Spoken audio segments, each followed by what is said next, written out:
You ask Tiger to solve. This deals with linear equations with one unknown.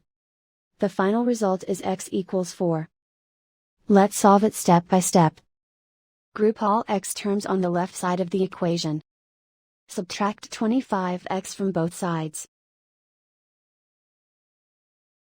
Group like terms. Simplify the arithmetic. Group like terms. Simplify the arithmetic. Group all constants on the right side of the equation. Subtract 46 from both sides. Simplify the arithmetic.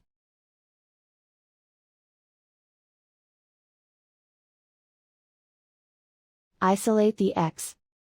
Divide both sides by -3. Cancel out the negatives. Simplify the fraction. Cancel out the negatives. Find the greatest common factor of the numerator and denominator. Factor out and cancel the greatest common factor. And so the final result is x equals 4.